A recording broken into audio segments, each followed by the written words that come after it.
यहां तक कि अगर किसी का शौहर बेनमाजी है, खूब खिलाता है, खूब पिलाता है, हर चीज का ख्याल रखता है अपनी बीवी का, लेकिन शौहर बेनमाजी है, बीवी कह कह के थक गई नमाज पढ़ो, लेकिन शौहर नमाज नहीं पढ़ता, ऐसी सूरत में भी उसकी बीवी खुला ले सकती है, क्योंकि बेनमाजी शौहर के साथ नमाज पढ़ने वाली औरत का रहना जायज नहीं है। बहुत खुल के मैंने कह दिया है, नमाज पढ़ने वाली औरत, पंच वक्ता नमाजी औरत का बेनमाजी आदमी के साथ रहना जायज नहीं है। उसको चाहिए कि वो समझाए, समझाने पर भी ना माने तो कुछ दिनों के लिए अपने शौहर को छोड़ दे, इस पर भी ना माने तो उससे तलाक का मुतालबा करे, तलाक न दे तब वो 4, 10, 5, 10 आदमियों को बिठाकर खुला ले सकती है। बल्कि अब्दुल्ला इब्ने बास का तो फतवा यह है, शेख सालेह अल उसैमीन का फतवा तो यह है, उसको तलाक की भी जरूरत नहीं है, इसलिए कि बेनमाजी मुसलमान है ही नहीं और किसी मोमिना औरत को किसी काफिर आदमी के साथ रहना जायज ही नहीं है। लिहाजा वो निकाह ऑटोमेटिक टूट जाएगा, खत्म हो जाएगा और औरत इद्दत गुजार कर दूसरा निकाह कर सकती है, तलाक की भी जरूरत नहीं है। शेख सालेह अल उसैमीन का फतवा तो यहाँ तक है। ये बात एक तमहीदी तौर पर थोड़ी सी लंबी बात हो गई है, लेकिन जहन में आपके बैठ गई होगी। बेनमाजियों को बड़ा बुरा लगता है कि मौलाना साहब ऐसा बोल रहे हैं, आपका हम घर जाएंगे तो हमारी औरतें कल से दबाव न डालने लगे। डालना चाहिए, औरतों को डालना चाहिए। सुन लीजिए, नमाज अगर हमारे मुआशरे और सोसाइटी से निकाल ली जाए तो फिर हम बराबर हैं, हम में और काफिरों में कोई फर्क नहीं रह गया है। नमाज किसी भी हाल में माफ नहीं है। बराबर सुनते होंगे, अगर आपको मोब लिंचिंग करते वक्त 10 आदमी पकड़ लें, 20 आदमी पकड़ लें, आपको पकड़ के बांध दें, आपको किसी खंबे से किसी कुर्सी से बांध दें और ऐसे मौके पर अजान की आवाज आ रही है, अल्लाहु अकबर अल्लाहु अकबर, आप दुश्मनों के बीच में घिरे हुए हैं, 40-50 आदमी आपको घेरे हुए हैं, अजान की आवाज आ रही है, आपको ऐसी कंडीशन में भी नमाज पढ़ना पड़ेगी। सोच रहे हैं आप ऐसी कंडीशन में नमाज कैसे पढ़ेंगे? आपके हाथ पैर बंधे हुए हैं, कोड़ों पे कोड़े मारे जा रहे हैं, लाठी डंडे बरसाए जा रहे हैं, अजान की आवाज आ रही है, आप कैसे पढ़ेंगे नमाज? आप उनसे कहेंगे कि भाई मुझे वुजू के लिए पानी लाकर दे दो, मैं नमाज पढ़ूंगा। वो वुजू के लिए पानी नहीं देंगे। जो आदमी आपको इस्लाम दुश्मनी में मार रहा है वो आपको पानी लाकर दे देगा? जो आदमी आपके नमाजी होने की वजह से ही आपका मर्डर कर रहा है वो आपको पानी लाकर देगा? लेकिन आप पानी मांगेंगे, आप पानी मांगेंगे। भैया ये यहां से जरा मछलियां कम बेचो, आप लोग बहुत बेच चुकी हो। वो पानी नहीं देंगे। तब शरीयत ये कहती है कि उस सूरत में आप नीयत से वुजू करेंगे। नीयत से वुजू का मतलब दिल में इरादा करेंगे कि मैंने वुजू की नीयत की। आज थोड़े से 2-4 मसले मैं आपको समझा दूं, उसके बाद तकरीर फिर आगे। दिल में नियत कर लीजिए मेरा वुजू। अब आप वहीं पर देखें किबला कहां है। अगर किबले की तरफ आपका चेहरा है तो ठीक, और नहीं है तो जिस तरफ भी आपका चेहरा है उसी तरफ आप नियत कर लीजिए कि अगर मेरा चेहरा किबले की तरफ होता तो मैं किबले की तरफ रुक करके नमाज पढ़ता, लेकिन मेरा चेहरा किबले की तरफ नहीं है। बहरहाल अल्लाह तो हर तरफ है, हर तरफ हर जगह नहीं, तरफ जगह में फ़र्क है। हम अल्लाह को हर जगह नहीं मानते हैं और मानना भी नहीं चाहिए, ये कुफ्र है। अल्लाह हर जगह नहीं है, अल्लाह का इल्म हर जगह है। अल्लाह अपने वजूद के एतबार से हर जगह नहीं है, अल्लाह अपने इल्म के एतबार से हर जगह है। लेकिन जवाब क्या, अल्लाह कहां है? सुम्मा इस्तवा अलल अर्श, अल्लाह अर्श पर है। अल्लाह स्टेज पे नहीं है, अल्लाह आपके घर में नहीं है। लोग बहुत सारे अल्लाह तो हर जगह है, अल्लाह तो हर जगह है। नालियों के अंदर भी अल्लाह है, तुम्हारे बाथरूम में भी अल्लाह है? नहीं, अल्लाह अर्श पर है, लेकिन उसका इल्म हर जगह है। वो नालियों में नहीं है, लेकिन नालियों में कितने कीड़े हैं वो जानता है। समंदर में अल्लाह नहीं है, लेकिन समंदर में कितनी मछलियां हैं ये अल्लाह को मालूम है। और कितनी मछलियों के पेट में अंडा है ये अल्लाह जानता है। अल्लाह इस दरख्त के ऊपर, पेड़ के ऊपर नहीं है, लेकिन इस पेड़ पर कितने पत्ते हैं ये अल्लाह जानता है।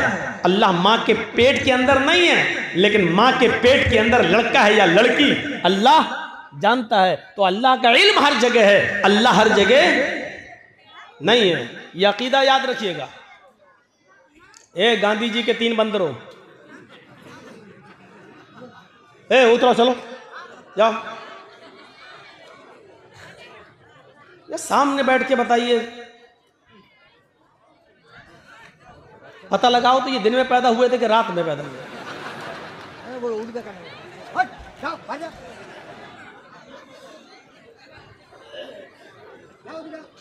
इतना बड़ा जलसा और जलसे के सामने बैठकर इतनी शरारत।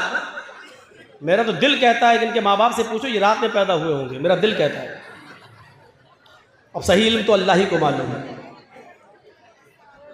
तो अब आप अंदाजा लगाइए, अल्लाह का इल्म हर जगह है, अल्लाह हर जगह। देखिए, इन बच्चों की वजह से मैं भूल गया हूं ना कि क्या बोल रहा था। किसी को मालूम हम क्या बोल रहे थे?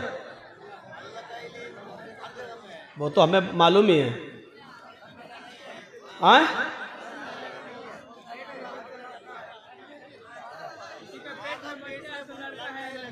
ये तो हम कहां से हम आगे निकले थे ये बताइए।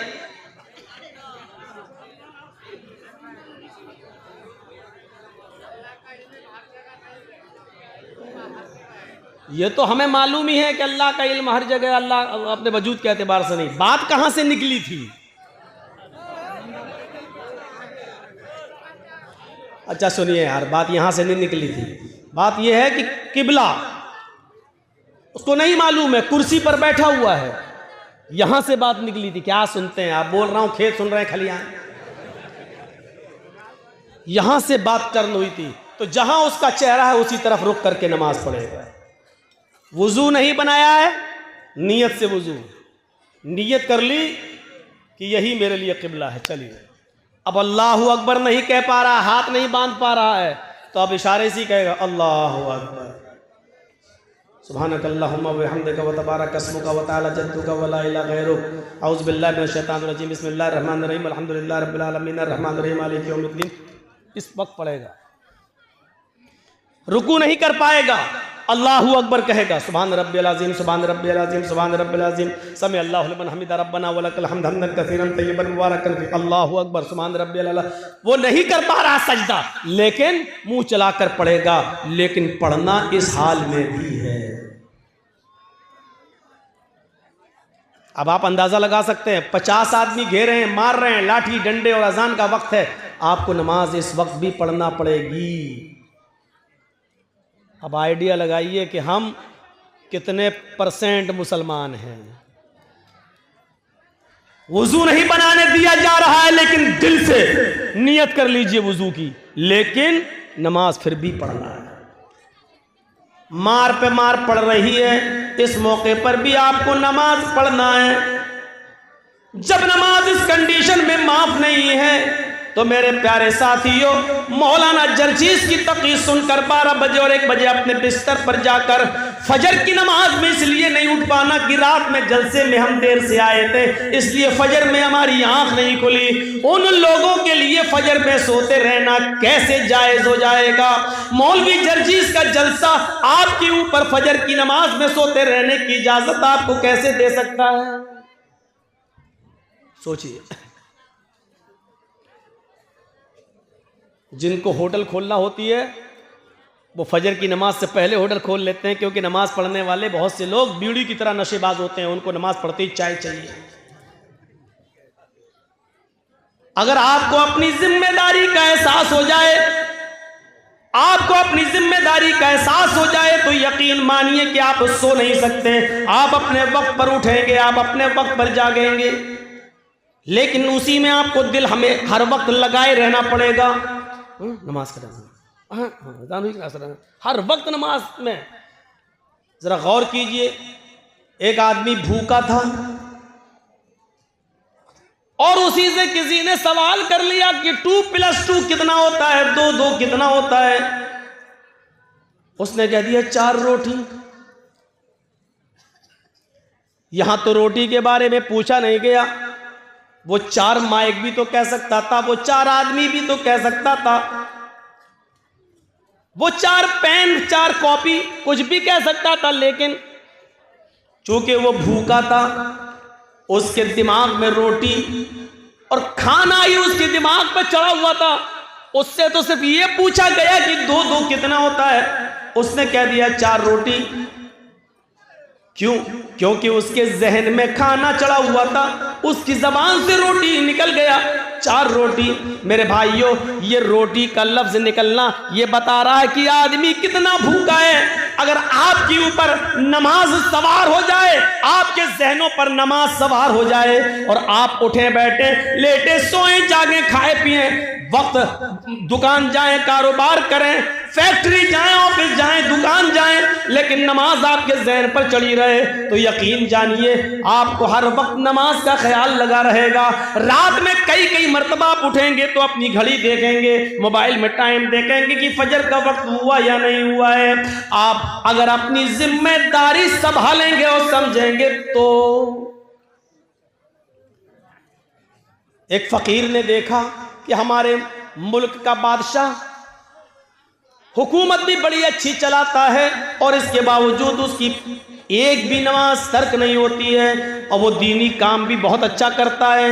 उस बादशाह को फकीर उस बादशाह के पास गया और कहने लगा, बादशाह सलामत, आपकी अदालत में, आपके दरबार में शेर और बकरी एक ही जगह पानी कैसे पी लेती है, जबकि शेर बकरी को देखकर उस पर झपटता है। यानी बकरी रहेगी जहां शेर रहेगा वहां बकरी नहीं रह सकती है। लेकिन हम देखते हैं, बादशाह ने कहा कि हम कुछ समझे नहीं तुम्हारी बात, आए फकीर मुझे समझाओ क्या बात है।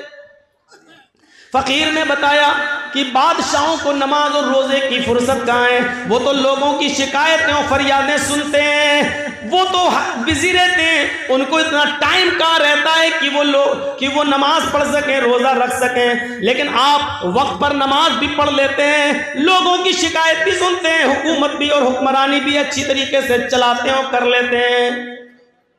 अच्छा ये देखना चाहते हो मैं ये कैसे कर लेता हूँ?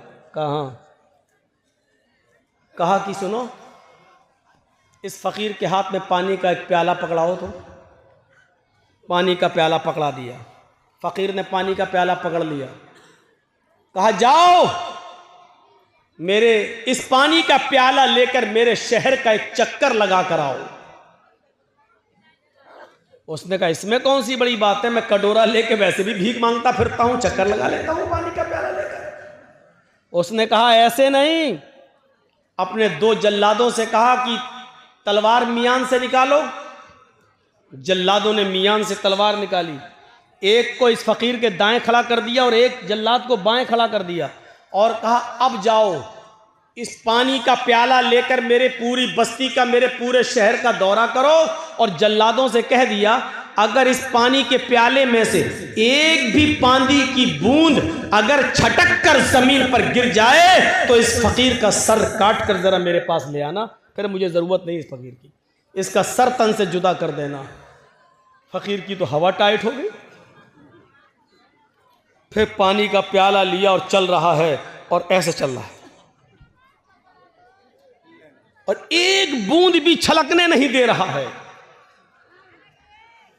जब वो पूरा शहर घूम कर आया तो अल्लाह की कसम पसीना पसीना था उसका, अंदर की गंजी तक पसीने में भीग चुकी थी। बादशाह ने कहा इधर आओ फकीर, इधर आओ बाबा। फकीर ने कहा जी बताओ तुम्हें मेरे शहर की रौनक कैसे लगी। मेरी बस्ती तुम्हें कैसी नजर आई, मेरा ये शहर तुम्हें कैसा लगा? फकीर ने कहा तेरा सत्यानाश हो, तेरे इन दोनों जल्लादों की तलवार ने बस्ती देखने की मोहलत ही हमें कहां दी? मेरी नजर तो प्याले पर थी, अगर पानी का एक बूंद भी छटक जाता तो मेरी तो गर्दन उड़ जाती। बादशाह सलामत, आप ये कैसे पूछ रहे हो कि शहर कैसा लगा? मैंने शहर देखा ही कब है? बादशाह ने जवाब दिया, तुम मुझसे पूछते हो कि हुक्मरानी कैसे कर लेते हो और नमाज कैसे पढ़ लेते हो? जिस तरह मेरे दो जल्लादों की तलवार ने तुम्हें शहर की रौनक को देखने से गाफिल कर दिया, ऐसी कुरान करीम के अंदर आयात जहन्नम को पढ़ पढ़ करो सुन सुनकर मैं भी दुनिया व माफिया से गाफिल हो गया। मुझे अल्लाह की लौ लगी रहती है, मुझे अपनी रियाया और आवाम की हिफाजत की फिक्र होती है, वो भी कुरान की रोशनी में। और जैसी अजान का वक्त होता है मैं नमाज के लिए चला जाता हूँ। अल्लाह के आजाब की वजह से मुझे इस बात का एहसास ही कहा रहा कि मैं हुक्मरान हूं, मैं हाकिम हूं, मैं बादशाह हूं। सुनो, जब अल्लाह का डर पैदा हो जाए तो फिर आदमी सब कुछ कर लेता है। जैसे जल्लादों के डर ने तुम्हें शहर नहीं देखने दिया है, तुम्हारी हालत भी कपकपाने लगी है, थर्राने लगी है, ऐसे अल्लाह के आजाब के डर से मैं भी कपकपाता हूं, मैं भी थर्राता हूं। इसलिए मैं अल्लाह की मखलूक के दरमियान बेइंसाफी नहीं होने देता हूं और वक्त पर नमाज की पाबंदी करता हूं, अल्लाह के हुकूक भी अदा करता हूं और रियाया के हुकूक भी अदा करता हूं। जब हमें एहसास हो जाए कि एक दिन हमें कब्र में जाना है तो कोई आदमी मेरे भाइयों नमाज छोड़ सकता है? अगर ये सब जानते हैं कि कब्र में जाना है, लेकिन एहसास हो जाए कि कब्र की तारीकी क्या है, कब्र के अंदर खुदा हुआ गड्ढा, उसमें रखी हुई लाश, उसके ऊपर रखे हुए लकड़ी के तख्ते और फिर ऊपर से मिट्टी। मेरे भाइयों, इतनी तारीक रात, सूरज की रोशनी का अंधेरा, लकड़ी के तख्तों का अंधेरा, कब्र की मिट्टी का अंधेरा, इस अंधेरे में हमें और आपको सबको जाना है। बहुत आसान है कह देना मरेंगे तब देखा जाएगा, बहुत आसान है ये कह देना कि मरेंगे तब देखा जाएगा। कहते हैं कब्र का हाल मुर्दे से पूछो। मेरे भाइयों, ये एहसास हो जाए कि एक दिन हमें अल्लाह के दरबार में जवाब देना है, जन्नत भी है जहन्नम भी, हमें जहन्नम से अपने आप को बचाना है। अगर ये एहसास हो जाए कि अजाब जहन्नम बड़ा सख्त है तो कोई आदमी फिर उस अजाब से बचने की फिक्र क्यों नहीं करेगा? हमें एहसास नहीं है उस बादशाह ने कितनी अच्छी तरीके से समझा दिया है। मेरे भाइयों, इतनी सब चीजें मानने के बाद, इतनी सब चीजें जानने के बाद, अब आइए मैं अब शुरू वाली अपनी बात पर आता हूं कि उस औरत ने, जो आदमी इतना सब कुछ कर ले तो फिर हराम बच्चा पैदा होगा? नहीं हो सकता। कितना ख्याल रखा गया है। लेकिन वो औरत थी और सहाबी आती और आकर कहती है कि अल्लाह के नबी, मेरे पेट में हमल है, बच्चा है, अय अल्लाह के रसूल सल्लल्लाहु अलैहि वसल्लम मुझे सजा दे दीजिए क्योंकि मुझसे ज़िना का सुदूर हुआ है। आपने कहा ले जाओ, पत्थरों से मार मार कर खत्म कर दो। लेकिन कहने लगी मेरे पेट में बच्चा है, तो कहा कि जाओ जब बच्चा पैदा हो जाए तब आना। जब बच्चा पैदा हो गया तब आई, कहा अब इसको मार दो, खत्म कर दो। बच्चा रोने लगा। माँ अपने बच्चे को जब दूध पिलाने लगी तो अल्लाह के नबी ने कहा खातून, अभी तुझे मारा नहीं जाएगा, अभी कत्ल नहीं किया जाएगा। ये बच्चा जो नाजायज बच्चा है, जो जिना की पैदावार है, अभी तेरे दूध की जरूरत है इस बच्चे को, अभी तुझे नहीं मारा जाएगा। इतनी तमाम बंदिशों के बावजूद वो औरत कबूल करती है कि ये नाजायज बच्चा है। सोचिए मेरे भाइयों, हराम औलाद है, लेकिन उस हराम बच्चे को भी अल्लाह के रसूल पेट में मारने की इजाजत नहीं दे रहे, खत्म करने की इजाजत नहीं दे रहे हैं। बच्चे के माँ से कहा जा रहा है जब ये बच्चा तेरा दूध छोड़ दे तब तू आना। उसने दूध भी जल्दी छुड़वा दिया। आमतौर पर बच्चे 2 साल दूध पीते हैं, उसने 1 साल 1.25 साल में 1.5 साल में दूध छुड़ा दिया। फिर लेकर आई और कहने लगी अब बच्चा रोटी खाने लगा है। अल्लाह के नबी ने फरमाया आया अल्लाह की बंदी, अब मेरे पास कोई बहाना नहीं है कि मैं तुझे छोड़ सकूं। आए सहाबा जाओ और इसको ले जाकर सीने के बराबर गाड़ कर इस औरत को पत्थरों से मार मार के खत्म कर दो। पूरे वाक़े को बताने का मकसद ये है कि ये इंसानियत थी जनाब मोहम्मद रसूलुल्लाह सल्लल्लाहु अलैहि वसल्लम की, कि हराम का और नाजायज बच्चा भी गिराने की इजाजत नहीं दे रहे हैं। ये इंसानियत है, इंसानियत। और इंसानियत का सबसे बड़ा सबक इस्लाम पेश करता है। हर हाल में मसाइल को जानने की कोशिश करो। एक मसला आपके सामने अगर रखा जाए तो आप उसका क्या जवाब देंगे? आइए आजकल लेटेस्ट मसले आते हैं। एक गैर मुस्लिम मुसलमान हो गया रमज़ान के महीने में, आज 20वां रोज़ा है और आज वो मुसलमान हो रहा है, तो अब वो कितने रोज़े रखेगा? सिर्फ रोज़े तो 10 बचे हैं और 29 का चांद हो गया तो 9 ही रोज़े बचे हैं। और इस्लाम वो आज ला रहा है और रोजे तो हर मुसलमान पर एक महीने के, रमजान के पूरे महीने के रोजे फर्ज हैं। तो अब वो कितना रोजा रखेगा? शरीयत क्या कहती है? शरीयत ये कहती है कि वो 20वें रोजे को अगर इस्लाम कबूल करता है तो 20वें रोजे के बाद से ही उसके ऊपर रोजा फर्ज हो जाता है और जितने रोजे उसको मिलेंगे उतने वो रखेगा। अब सवाल ये पैदा होता है 20 रोजे जो उसके छूटे हैं क्या वो ईद के बाद पूरे करेगा? नहीं करेगा। क्यों नहीं करेगा? दलील क्या है? भाई अहले हदीस हो तो दलील तो चाहिए ना। आप लोगों ने जलसा बहुत अच्छा किया है लेकिन ये लाइटिंग बहुत बुरी की है, कभी हरी कभी लाल, और वो आंखों पे जब पड़ती है तो कभी तो लगता बहुत आदमी है, कभी दिखता एक भी नहीं है। और कभी जब लाल जलती है तो मैं सोचता हूँ रुक जाना चाहिए क्योंकि ये रेड सिग्नल है, ये हमको इशारा कर रही है कि बोलना बंद कर दो।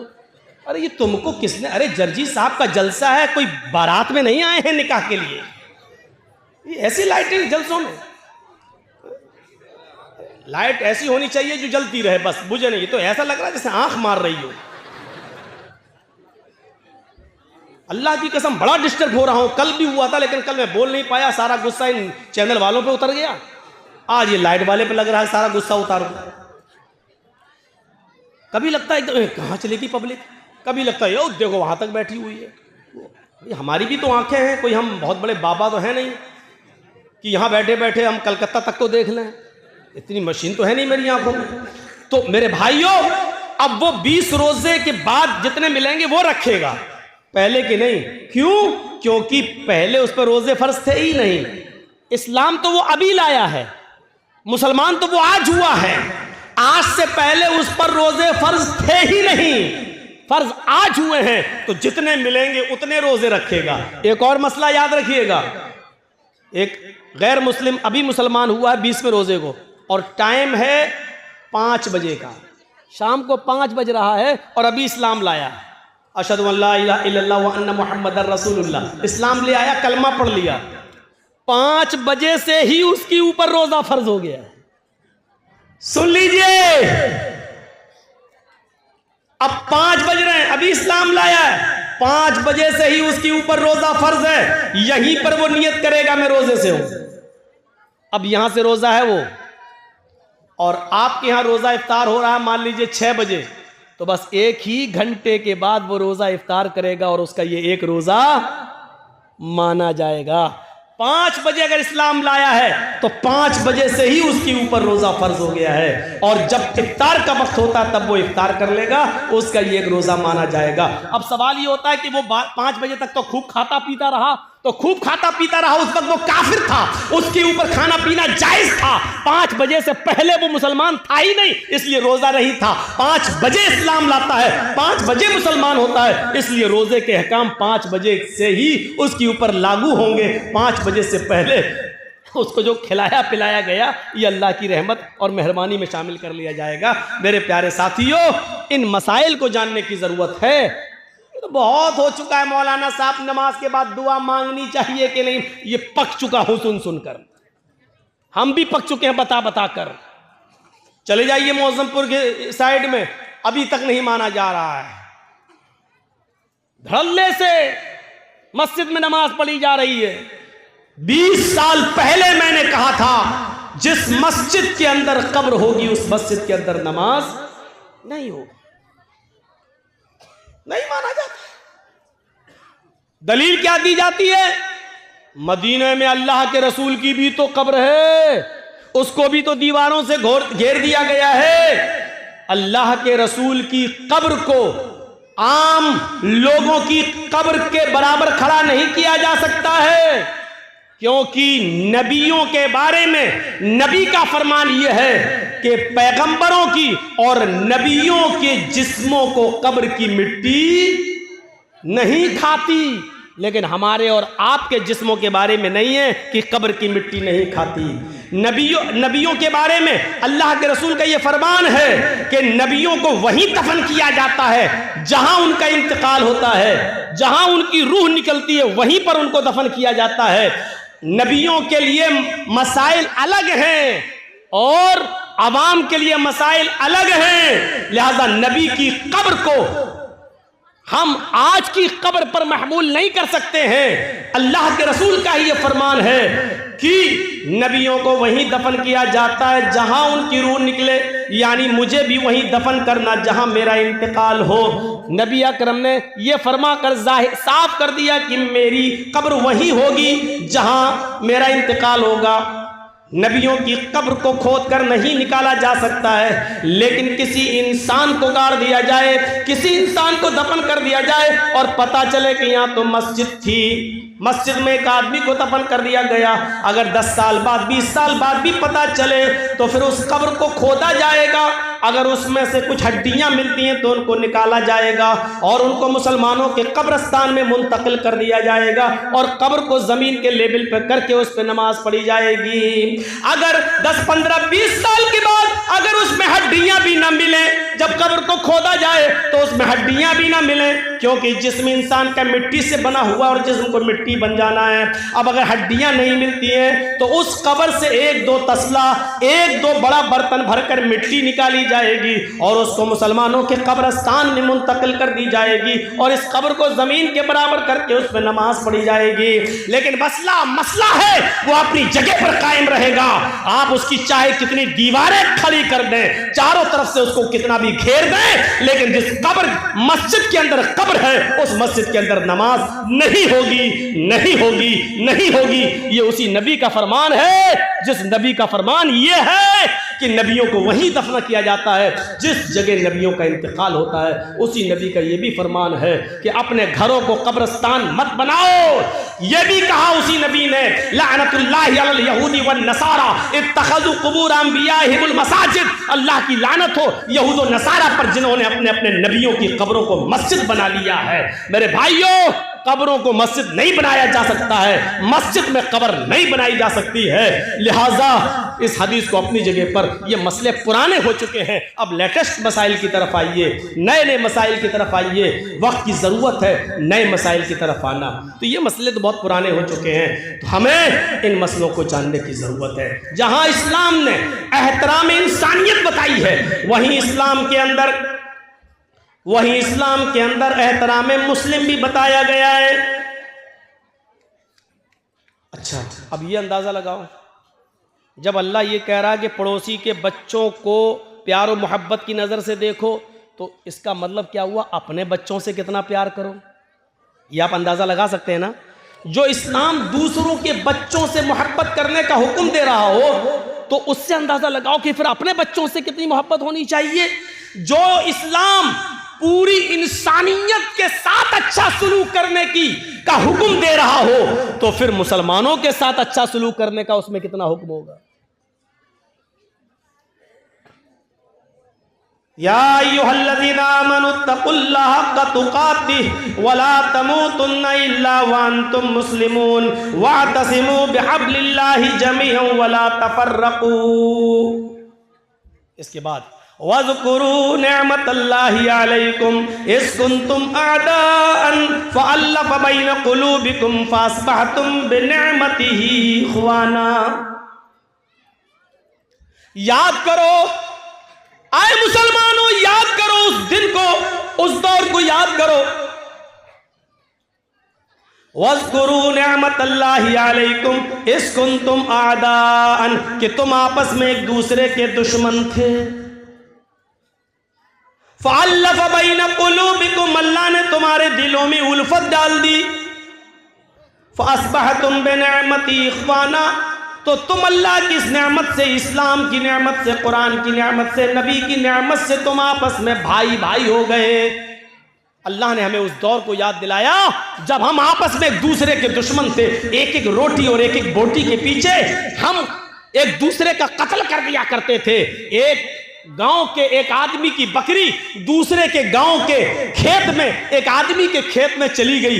इतनी सी बात को लेकर झगड़ा शुरू होता है दोनों कबीलों और दोनों खानदानों के बीच में। जानते हो ये लड़ाई कितने दिन तक चली?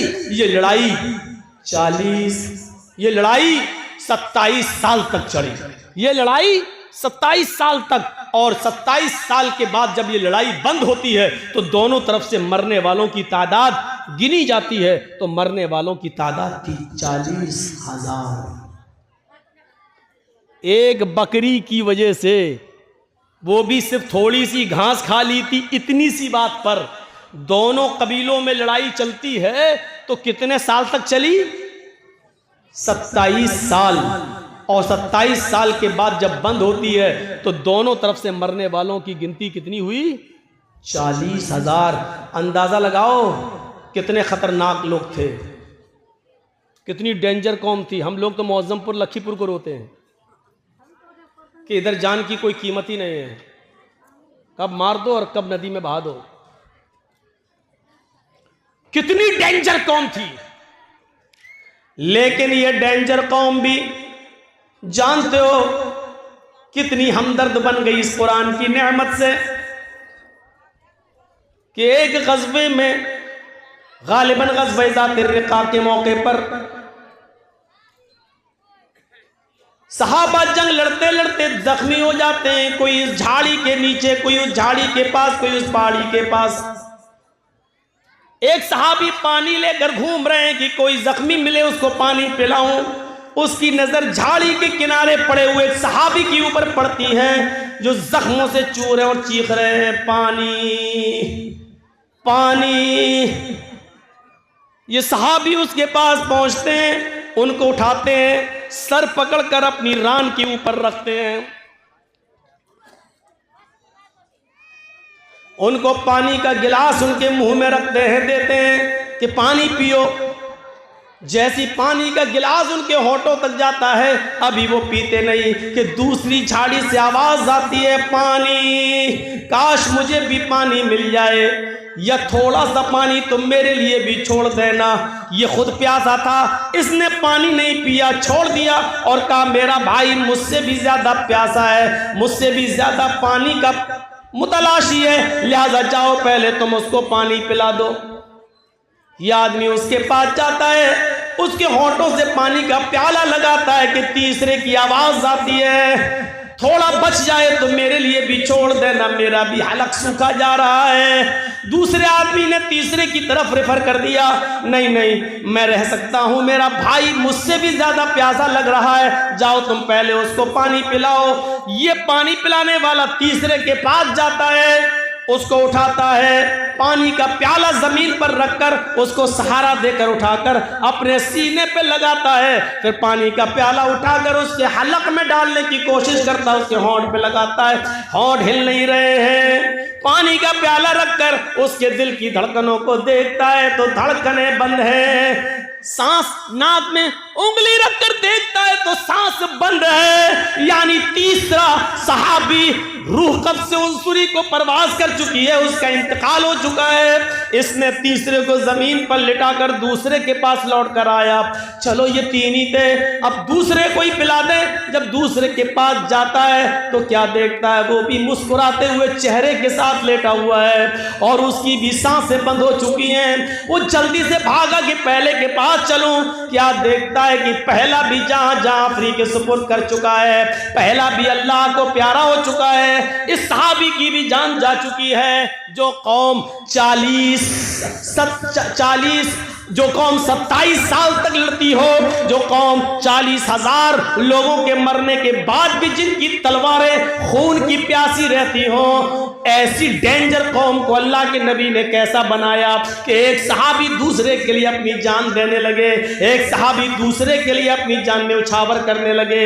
एक सहाबी ने इसलिए पानी नहीं पिया कि मेरा भाई मुझसे ज्यादा प्यासा है, और दूसरे ने इसलिए नहीं पिया कि तीसरा मुझसे भी ज्यादा प्यासा है। जरा आप अंदाजा लगा सकते हैं ये कौन सा जज्बा था। एक आदमी दूसरे के लिए अपनी जान दे रहा है। इसी को कुरान कहता है, वज़कुरू निअमतल्लाहि अलैकुम इज़ कुंतुम आदान फ़अल्लफ़ बैन क़ुलूबिकुम फ़अस्बहतुम बिनिअमति इख़वाना। आए लड़ने वालों, झगड़ने वालों, उस दौर को याद करो, उस जमाने को याद करो जब तुम आपस में एक दूसरे से लड़ते थे, जब आपस में तुम एक दूसरे की गर्दनें उड़ाया करते थे, तुम आपस में एक दूसरे के हरीफ थे, एक दूसरे के दुश्मन थे। फ़अल्लफ़ बैन क़ुलूबिकुम, अल्लाह ने तुम्हारे दिलों में उल्फत डाल दी। ये होता है मुसलमान, एक मुसलमान दूसरे मुसलमान के लिए। अपने लिए तो सभी जीते हैं, दूसरों के लिए जीना असल जीना, दूसरों के लिए। इसलिए फरमाया अल मुस्लिमु मन सलिमल मुस्लिमून मिन लिसानिही व यदिही। मुसलमान तो वो है कि जिसकी जबान से और जिसके हाथ से दूसरे मुसलमान को तकलीफ न पहुंचे। पहले जबान का लफ्ज है, मिन लिसानी व यदी, और जिसके हाथ से। मुसलमान तो वो है कि जिसकी जबान से और जिसके हाथ से दूसरे को तकलीफ न पहुंचे। इसमें कौन पूरा उतर रहा है? जबान से तकलीफ हम दे रहे हैं, हाथ से तकलीफ हम दे रहे हैं। अरे किसी को कत्ल करना तो बहुत दूर की बात, अल्लाह के नबी सल्लल्लाहु अलैहि वसल्लम ने लोहे का कोई हथियार उठाकर इशारा तक करने से मना किया है। जैसे देख रहा है, ये कोई 10 मीटर दूर खड़ा, कत्ल करना तो बहुत दूर की बात है। आप 10 मीटर 20 मीटर दूर से ये कहें, देख रहा है ये पूरा का पूरा रामपुरी है, घुसा दूंगा पेट के अंदर। 10 मीटर 20 मीटर की दूरी से इशारा करना भी एक मुसलमान के लिए दूसरे मुसलमान के लिए जायज नहीं है।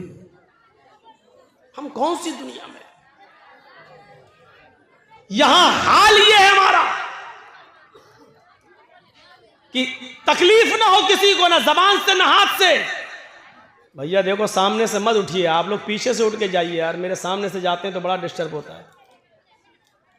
कहां जा रहे हो चाचा? अब ये इस उम्र में घर जाके क्या करेंगे, पूछो जरा, सोचो। वो देखिए बेचारे बूढ़ों मियां, शुगर के मरीज हैं लग रहा है। अच्छा, जिन लोगों को पेशाब ज़्यादा आता है तो उनको बीच में बैठने की ज़रूरत क्या है? उनको आगे पीछे दाएं बाएं बैठना चाहिए पहले ही से। ये सिस्टम होना चाहिए। ये सब उसके खिलाफ है अदब के, सामने से उठना। एक बार हैदराबाद में तकरीर कर रहा था, सामने से कोई आदमी आया तो मैं समझ गया यार होगा पेशाब करने, सीधे मेरा माइक पकड़ के कहता है कैसे बोला। और उसके बाद जो लाठी डंडे टमाटर अंडे चले, वो दौर हमें आज तक याद है। तो डर लगता है, सामने से कोई आदमी जब उठता तो मुझे डर लगता है। वो हैदराबाद हमें याद आ जाता है। इंसान हम भी हैं, खोपड़ी में वो ऐसा बैठ गया है कि जब भी कोई उठता तो वो हैदराबाद याद आ जाता है। तो सामने से मत उठा करिए। जबान से और हाथ से तकलीफ नहीं होनी चाहिए किसी को, किसी मुसलमान को किसी मुसलमान से। लेकिन यहां तो हाल ये है कि हम अपनी परेशानियों से इतना परेशान नहीं है जितना आपके आराम से हमें परेशानी हो रही है। हमें अपनी दाल से इतनी परेशानी नहीं हो रही जितना आपके गोश्त से हमें परेशानी हो रही है। हमारे घर में क्या पका है उससे परेशानी नहीं हो रही है। आपके घर में कुकर की सीटी से आने वाली बिरयानी की खुशबू हमें और परेशान कर देती है कि ये आदमी हमसे ज्यादा अच्छा कैसे खा रहा है। ये सूरत हाल हो चुकी है आज की। हम दूसरे को बर्बाद करने के चक्कर में लगे हुए, मिटाने के चक्कर में लगे हुए हैं। और आदमी ये नहीं सोचता कि आप दूसरे के लिए जो कुआं खोद रहे हैं उसमें आप भी गिर रहे हैं। जर्जीस साहब को दुश्मनी है आपसे, अब हम आपको बर्बाद करना चाहते हैं, हम आपके पीछे भाग रहे हैं, आप हमसे जान बचा के भाग रहे हैं। आप उतना नहीं थक रहे हैं जितना मैं थक रहा हूं। क्यों? क्योंकि मुझे पकड़ना है आपको, तो आपसे ज्यादा तेज रफ्तारी से मैं दौड़ूंगा तभी आपको पकड़ पाऊंगा। तो आप उतना नहीं थक रहे हैं, उससे ज्यादा मैं थक रहा हूं। वो आदमी उतना बर्बाद नहीं हो रहा है जितना हम उसको बर्बाद करने में अपने आप को बर्बाद कर रहे हैं। एक आदमी की जमीन का झगड़ा चला दूसरे आदमी से, दूसरे आदमी को 1 लाख की जमीन है लेकिन हमें चाहिए, हमारा पावर है, वो पुलिस में रिपोर्ट करके कोर्ट मुकदमा करके सोच रहा ले लेंगे, लेकिन जमीन 1 लाख की, लेकिन 1 लाख रुपए की जमीन लेने के लिए 3 लाख बर्बाद कर चुका अब तक कोर्ट कचहरी बर्बाद करके उसने अपने आप को और ज्यादा बर्बाद कर लिया है। लेकिन जिद है कि हमें इसी की जमीन चाहिए। वो 3 लाख रुपए की जमीन और उससे अच्छी कंडीशन में दूसरी जगह मिल जाती है, लेकिन नहीं, हमें इसको सबक सिखाना, इसी की जमीन चाहिए। उसकी 1 लाख की जमीन को लेने के लिए 3 लाख बर्बाद कर चुका है। 3 लाख। मेरे इटावा में एक मौलवी है जो हमें बर्बाद करने के चक्कर में हमारा 5 लाख बर्बाद हुआ तो वो 20 लाख बर्बाद कर चुका है। कितने ये जो टीवी पे जो खबरें आती है ना, ममता का मौलाना और जो जहरीला मौलाना, मैं भी सोचता हूं ये टीवी वालों को देता कौन है। बाद में पता चला कि वो इटावे का मौलाना ही यूट्यूब से कटिंग कर करके निकाल के योगी मोदी के खिलाफ जो हम बोले उसको कटिंग कर करके पैसा दे के चलवाता है कि ताकि ये मौलाना के ऊपर FIR हो जाए। अगर हमें बचने के लिए मेरा 2, 4, 5 लाख खर्च हुआ तो वो बेचारा अब तक 20 लाख खर्च करके अपने आप को बर्बाद कर चुका है। और इसके बाद भी हालत ये है कि पूरे हिंदुस्तान में एक भी जगह अब उसको बुलाया नहीं जा रहा है, उसको निमंत्रण नहीं दिया जा रहा है, उसको कहीं दावत तक नहीं दी जा रही है, क्योंकि वो आदमी, जाति दुश्मनी तो एक दूसरे की माफ की जा सकती है, लेकिन जमाती दुश्मनी बहुत बुरी होती है। उसने पूरे जमात के साथ जो धोखाधड़ी की है, इसी वजह से कोई उसको दावत नहीं दे रहा है। और हम उसके खिलाफ कोई एक्शन इसलिए नहीं लेते हैं कि मरे हुए को मारना मेरी आदत नहीं। मुझे महात्मा गांधी का वो कौल याद आता है कि किसी को मारना हो तो उसका नाम लेना छोड़ दो, उसको नाम मत लो, अपने आप मर जाता है। अब देख लीजिए कि उत्तर प्रदेश के चुनाव में एक साहब हैं, वो मुसलमान बहुत करते रहते हैं। आजकल वो बहुत चिल्ला रहे हैं, सपा ने क्या किया, समाजवादी पार्टी के दल्लो, ऐसी तमाम भाषाएं इस्तेमाल की जा रही हैं सिर्फ मुसलमानों में प्रचार करने के लिए।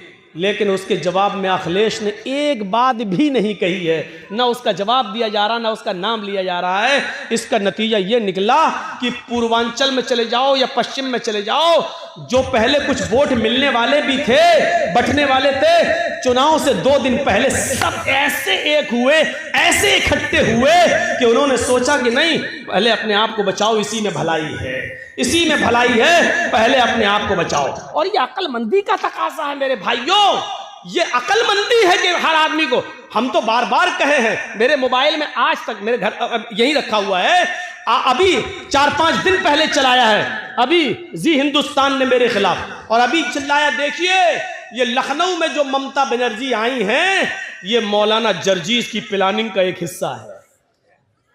अब बताइए, ये जी हिंदुस्तान ने चलाई है, मेरे पास रखी हुई है वो रिकॉर्डिंग। मैं जब टीवी में आ रहा था मैंने वो बना लिया, उसकी वीडियो बना ली, 2 मिनट की मैंने वीडियो बना ली कि देखिए ये उसी प्लानिंग का हिस्सा है। मौलवी जर्जीस जो बंगाल में बोला, ममता बनर्जी वही लखनऊ में बोल रही हैं। इनकी दोनों की भाषा एक है, ये सब मुसलमानों को एक करने के लिए आए हैं। जर्जीस ने बंगाल में मुसलमानों को एक किया, ममता बनर्जी यहाँ उत्तर प्रदेश में मुसलमानों को एक करने आई। यानी इस तरीके से ये बोला जा रहा है, इस तरीके से। लेकिन अक्लमंदी का तकाजा है। मैंने शायद कहीं मिसाल दी थी मेरे भाइयों की, जंगल में शेर और भेड़िया और लोमड़ी, इन तीनों ने शिकार के लिए तीनों निकले। जंगल में शेर, भेड़िया और लोमड़ी, जानते होंगे लोमड़ी, फॉक्स, ये तीनों जानवर शिकार के लिए निकले। शेर ने हिरन मारा, भेड़िए ने बकरी का शिकार किया और लोमड़ी ने खरगोश मारा। अब शेर ने कहा लो भेड़िए से, चलो 3 जानवर मरे पड़े हैं, ये हिरन, ये बकरी, ये खरगोश, चलो बताओ किसको कौन सा जानवर खाना है, तुम फैसला करो, मैंने तुम्हें जज बना दिया है। भेड़िया कहता बहुत आसान। का क्या है? का हिरन बड़ा है, आप खा लो। बकरी को मैंने मारा, मैं खा लेता हूं। लोमड़ी ने खरगोश मारा है, लोमड़ी को खरगोश दे देते हैं। अब शेर तो जालिम था। जो लोग मेरी तकरीर में समझ जाएं कि जालिम शेर कौन है, समझ लो पूरी तकरीर समझ गए। शेर तो जालिम था, हालांकि भेड़िए का फैसला बिल्कुल सही था। भाई भेड़िए ने फैसला सही किया कि नहीं किया? भाई हिरन आपने मारी, हिरन आप खा लो, बकरी मैंने मारी, मैं बकरी खा लेता हूं, लोमड़ी ने खरगोश मारा, लोमड़ी खरगोश खा लेती है। भेड़िए ने फैसला बिल्कुल सही किया, लेकिन जालिम था शेर। उसने कहा क्या इतना बुरा फैसला? अरे कमीने कहां से पढ़ के आया तू? इतना गंदा फैसला? उठा और इसने एक पंजा मारा भेड़िए के, उसकी गर्दन अलग अलग। कमीना इतना बुरा फैसला, फैसला करना भी नहीं जानता, मेरे सामने उसकी जुर्रत देखो, इतना घटिया फैसला। लोमड़ी से कहा ए तू फैसला कर। लोमड़ी मुस्कुराने लगी, बिल्कुल साहब जंगल के राजा, ये भेड़िए को अकल ही नहीं थी, पागल था, बिल्कुल गलत फैसला किया इसने। कहा अच्छा तुम फैसला करो। लोमड़ी ने कहा बहुत आसान है साहब, ये तीनों जानवर आपके हैं और अब तो भेड़िया भी आपका है। क्या मतलब? कहा हिरन आप सुबह खा लीजिए, बकरी शाम को खा लीजिए, और दोपहर में भूख लगे तो मुंह का जायका बदलने के लिए खरगोश खा लीजिए। आप जंगल के राजा हैं, आप नहीं खाएंगे तो कौन खाएगा? शेर ने कहा वाह वाह लोमड़ी वाह, यह है अच्छा फैसला। इतना अच्छा फैसला तुझे किसने सिखाया? लोमड़ी ने कहा इसी भेड़िए की कटी हुई गर्दन ने। हजरत इसी भेड़िए से सीखा है मैंने ये फैसला। अगर मैं आज ये फैसला ना करती तो मेरा भी यही हाल होता। मैंने उत्तर प्रदेश में यही बात कह दी। मैंने कहा जालिम बादशाह से बचने के लिए भेड़िया मत बनो, सही फैसला करने की कोशिश मत करो, वरना हक बात कहने पर भी मारे जाओगे। अक्लमंदी यह है कि लोमड़ी ने फैसला गलत किया जरूर था, लेकिन अक्लमंदी यह थी कि उसने अपने आप को बचा लिया। हमने कहा लोमड़ी बन जाओ, अपने आप को बचा लो, वरना शेर ऐसा झपट्टा मारेगा कि भेड़िए की तरह पड़े रहोगे, यहीं गर्दन पड़ी रहेगी तुम्हारी। इतना मैंने कहा, उत्तर प्रदेश के लोगों की भी अकल में आ गई, बात सही कह रहे हैं मौलाना साहब। इस वक्त ज्यादा मुसलमान हक हक मत चिल्लाओ, ज्यादा चिल्लाएंगे तो ना हमें हक मिलेगा, ना यही आएगा, ना हम जिसको देना चाह रहे हैं वो आएगा, और दूसरा आएगा वो कहेगा ठोको बुलडोजर, यही करता रहेगा। इसलिए बेहतर यह है कि लोमड़ी की तरह अक्लमंदी से काम ले लो। तो मेरे भाइयों ये अक्लमंदी और दानिशमंदी है। कभी कभी अक्लमंदी और दानिशमंदी से भी काम लिया जाता है। अल्लाह के रसूल के पास एक सहाबी आए, कहा अल्लाह के नबी मेरे अंदर 4 बुराइयां पाई जाती हैं, मैं शराब भी पीता हूं, मैं जिना भी करता हूं, मैं चोरी भी करता हूं और मैं झूठ भी बोलता हूं। बताओ इन चारों में से एक छोड़ सकता हूं, क्या छोड़ूं? जबकि बुराइयां तो चारों हैं, हराम तो चारों हैं। अल्लाह के नबी से कहता 4 नहीं 1 छोड़ सकता हूं, बताओ क्या? अल्लाह के नबी ने कहा अच्छा काम कर, झूठ छोड़ दे। कहा अल्लाह के नबी मैं तो बड़ा अक्लमंद समझता था, आप झूठ छोड़ने को कह रहे हैं? कहा नहीं झूठ छोड़ दे। अब वो शराब पीने के लिए गया तो सोचने लगा अल्लाह अगर शराब पीऊंगा, अल्लाह के नबी के ने कल पूछ लिया कि शराब पीती कि नहीं पीती और मैंने कह दिया हाँ पी थी, तब तो मेरी कोड़े मारे जाएंगे, क्योंकि हम खुद कबूल कर रहे हैं। और अगर कह दिया कि नहीं तो ये झूठ होगा, और मैंने वादा किया कि झूठ नहीं बोलूंगा, शराब छोड़ दी। अब जिना करने गया तो कहने लगा अल्लाह के रसूल ने अगर पूछ लिया कल जिना किया था कि नहीं और मैंने कह दिया हाँ किया था, तब तो पत्थरों से मार मार के हमें ख़त्म कर दिया जाएगा। और अगर कह दिया नहीं तो झूठ होगा, और मैंने अल्लाह की कसम खा के वादा किया कि झूठ नहीं बोलूंगा, चलो जिना भी नहीं करता हूं। अब चोरी करने गया, कहने लगा अगर अल्लाह के रसूल ने पूछ लिया कल सुबह चोरी की थी कि नहीं, मैंने कह दिया हाँ तो हाथ काटा जाएगा, और अगर कह दिया नहीं तो झूठ होगा, नहीं मैं चोरी भी नहीं करूंगा। सुबह होकर अल्लाह के नबी के पास आया, कहता कि मैं तो समझता था कि आपने बड़ा वैसा फैसला, आपने तो बड़ी अक्लमंदी से कहा झूठ छोड़ दो, मान गया आप बड़े अक्लमंद हैं। आपने कहा क्यों, क्या हुआ? कहा चारों बुराइयां छूट गई। अल्लाह के नबी ने फरमाया मैं जानता था कि झूठ तमाम बुराइयों की जड़ है। तो हिकमत से भी काम लो।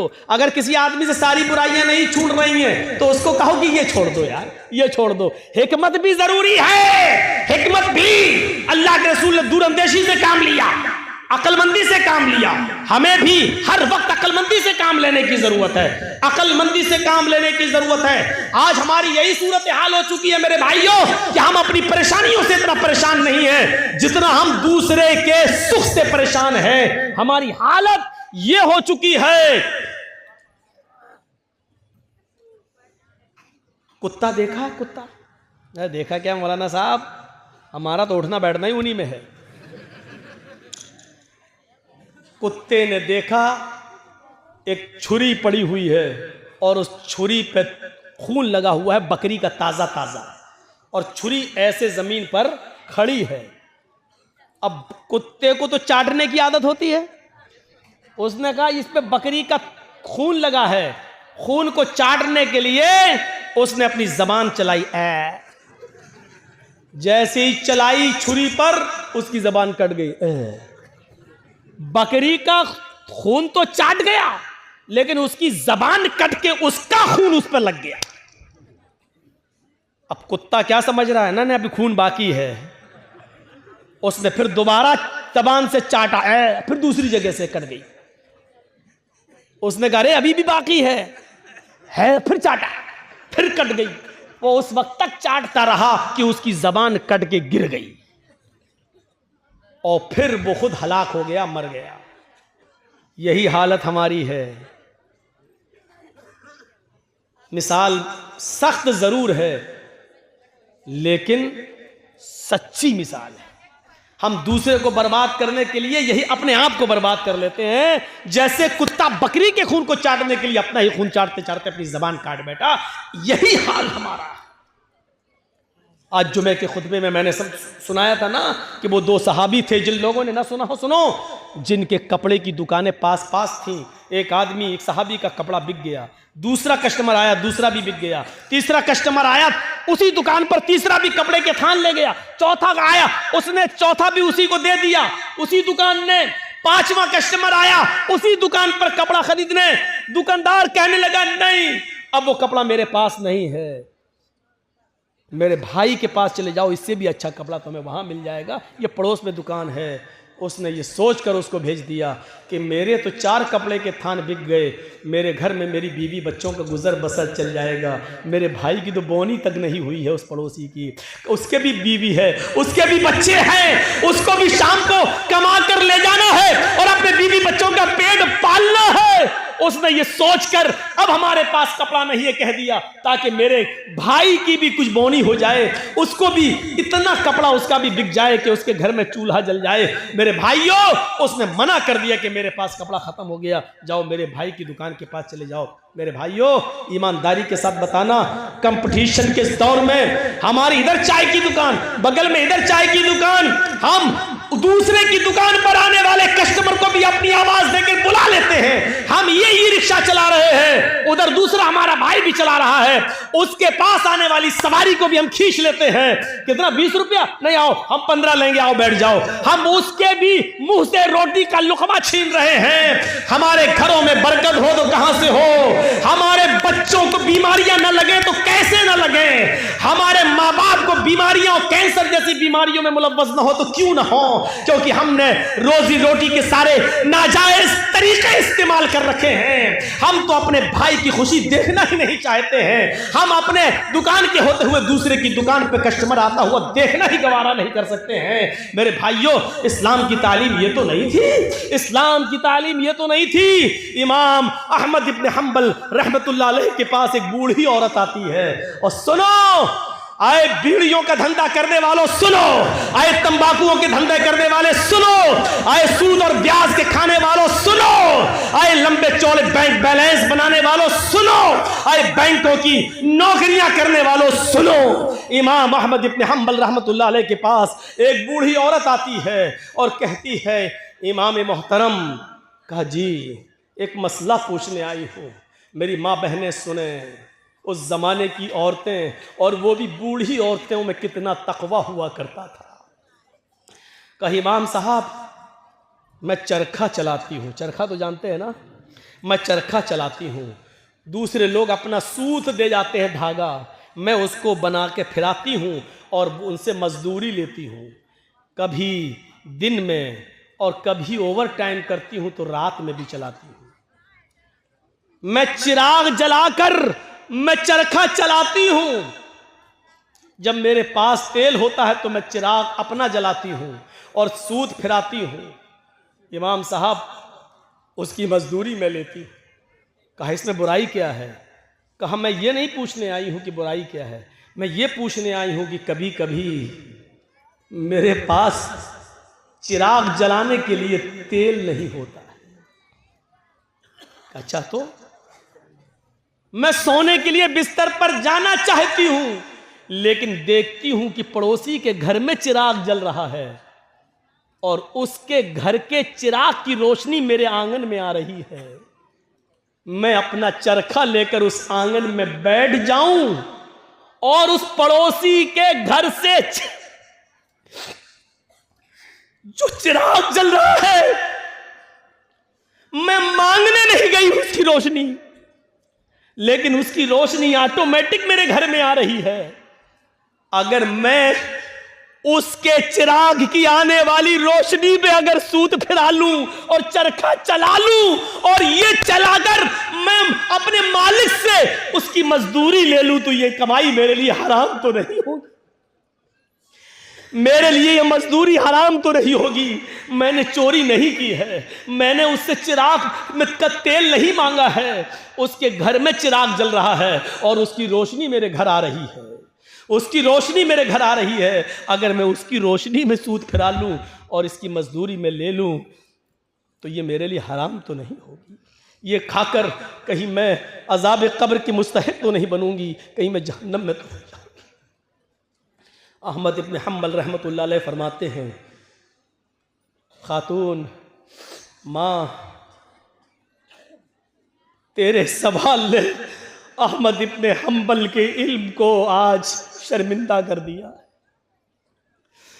काबे के रब की कसम, तेरे इस मसले का जवाब अहमद इब्न हम्बल के पास नहीं है। कहने लगी इमाम साहब फिर आपसे बड़ा आलिम इस बस्ती में कोई है ही नहीं, फिर मैं ये किससे मसला पूछूं? उन्होंने कहा सुन मेरी माँ, जहां तक कयास का नतीजा है, कयास का तकाजा है, तो जहां तक मेरा इल्म है मैं उस इल्म की रोशनी में कयास लगाकर अंदाजे से ये कह सकता हूं कि इसमें कोई हर्ष तो नहीं लग रहा है। क्यों? क्योंकि तू मांगने नहीं जा रही है, वो अचानक आ रही है। तेरे घर में भी दीवार नहीं है और उसके घर में भी कोई दीवार नहीं है और उसके चिराग की रोशनी आ रही है तेरे घर, तो इसमें तेरा क्या कसूर है? बज़ाहिर तो इसमें कोई बुराई नहीं लग रही है, लेकिन अगर तुम्हारा दिल आमादा नहीं है तो मेरी माँ इससे भी बच जाओ तो बेहतर है, इससे भी परहेज कर लो तो बेहतर है, इससे भी, क्योंकि वो है तो दूसरे ही की रोशनी, है तो दूसरे ही की रोशनी। बहरहाल अगर तुम इससे भी परहेज कर लो तो ये ज़्यादा बेहतर है तुम्हारे। जब वो औरत वहां से जाने लगी बुढ़िया, तो इमाम अहमद इब्न हम्बल ने लोगों से पता लगवाया कि ये किसकी बेटी है, इसके बाप का क्या नाम था। बताया होगा किसी ने कुछ जो मेरे जहन में नहीं रहा। अहमद इब्न हम्बल फरमाते हैं कि आज के ज़माने में ऐसी बूढ़ी औरतें मौजूद हैं, ज़रूर इसका बाप कोई आलिम कुरान होगा, आलिम हदीस होगा, क्योंकि ऐसी तरबियत अपनी औलाद के अंदर कोई बड़ा आलिम ही पैदा कर सकता है। बुढ़ापे की इस दहलीज पर पहुंचकर भी इस औरत की हालत यह है, इस बुढ़िया की हालत यह है कि पड़ोस से आने वाली रोशनी में भी, उस चिराग की रोशनी में भी चरखा चलाने के बारे में सोच रही है कि ये चरखा चलाएंगे तो ये कमाई मेरे लिए हलाल होगी या हराम। तब ऐसे लोगों की नमाजें अर्श से टकराएं और अल्लाह कबूल न करे, ऐसा हो ही नहीं सकता है। मेरे भाइयों, इधर हम नमाज पढ़ के निकलते हैं, जो मैं सर बसजदा हुआ जमी पर, तो आसमां से आने लगी ये निदा, तेरा दिल तो है सनम आशना, तुझे क्या मिलेगा नमाज। एक हमारा तकवे का हाल ये है, एक हमारी परहेजगारी का हाल यह है कि यहां से निकले नमाज पढ़ के, मालिकी यौमिद्दीन, तू कयामत के दिन का पूरा पूरा मालिक है। इय्याका नअबुदु व इय्याका नस्तईन, तेरी ही इबादत करते हैं, तुझसे ही मदद मांगते हैं। इहदिनस सिरातल मुस्तकीम, जो सीधा रास्ता उस पे चला और तमाम बुरे रास्तों से बचा ले। यहां ये दुआ मांग के हटे, सलामु अलैकुम व रहमतुल्लाह, सलामु अलैकुम व रहमतुल्लाह। जैसी सलाम फेरा और मस्जिद के बाहर निकलते ही जेब में बीड़ी रखी है, निकाली और माचिस जलाई और सूरह दुखान की तिलावत शुरू, धुआं धक्कड़ शुरू। अभी 10 मिनट भी नहीं हुए ये कहते हुए कि इहदिनस सिरातल मुस्तकीम, आय अल्लाह हमको सीधे रास्ते पे चला, आय अल्लाह गंदे और गलत रास्तों से हमारी हिफाजत फरमा। अब ये दुआ मांगे हुए 10 मिनट भी नहीं हुए और यहां आकर ये है हमारी इबादतों का और हमारी नमाजों का हाल। मेरे भाइयों, जायजा लो, इमाम अहमद इब्न हंबल के पास जो बूढ़ी औरत आती है, उस औरत के सवाल से जरा इबरत हासिल करो कि हमारी इबादतें अल्लाह के यहां कबूल हो भी रही होंगी या नहीं हो रही होंगी। सोचो तो सही, गौर तो करो। मेरे भाइयों, यहां आदि इब्ने उमैर है, जंग बदर में गिरफ्तार करके लाए जाते हैं। आदि इब्ने उमैर है, गिरफ्तार करके लाए जाते हैं, पकड़ के लाए जाते हैं, पैरों में बेड़ियां डाल दी जाती हैं। ये आदि इब्ने उमैर मुसाब इब्ने उमैर के भाई हैं, भाई मोमिन है और आदि काफिर है। मुसाब सहाबी और आदि काफिर, दोनों भाई हैं, सगे भाई हैं। अल्लाह के नबी सल्लल्लाहु अलैहि वसल्लम ने फरमाया कि जो गिरफ्तार करके काफिर लाए गए उनके पैरों में बेड़ियां डाल दो।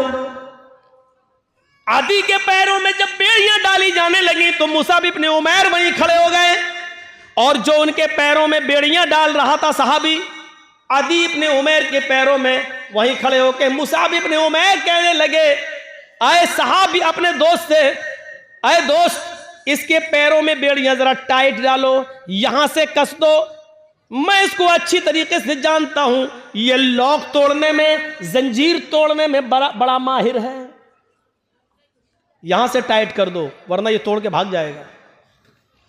जब मुसाब इब्ने उमैर ये कह रहे थे कि इसके पैरों में यहां से टाइट करो, यहां से टाइट करो, यहां से लॉक लगाओ, तो आदि इब्ने उमैर को इतना गुस्सा आ रहा था कि मारे गुस्से के आदि चीख पड़ा, आए मुसाब तुझे शर्म आनी चाहिए, तू उसी उमैर का बेटा है जिसका बेटा मैं हूं, तेरी रगों में उसी बाप का खून तोड़ रहा है जिसका खून हमारी रगों में तोड़ रहा है, लेकिन आज तुझे भाई कहते हुए शर्म आ रही है। तेरी गैरत कैसे गवारा कर रही है कि तेरी आंखों के सामने तेरे सगे भाई के पैरों में बेड़ियां डाली जा रही हैं और तू देख रहा है खड़े होकर, और देख ही नहीं रहा है बल्कि मशवरा दे रहा है कि यहां से टाइट करो। थूकता हूं तुझ पर, भाई कहते हुए शर्म आती है तुझे। इधर मुसाब इब्ने उमैर कहते हैं, चुप, खामोश, तू भाई है मेरा? नहीं, तू मेरा भाई नहीं है। आदि कहता है, क्या उमैर तेरा बाप नहीं है? क्या मेरी मां तेरी मां नहीं है? क्या उमैर का खून तेरी रगों में नहीं दौड़ रहा है? क्या मेरी मां का दूध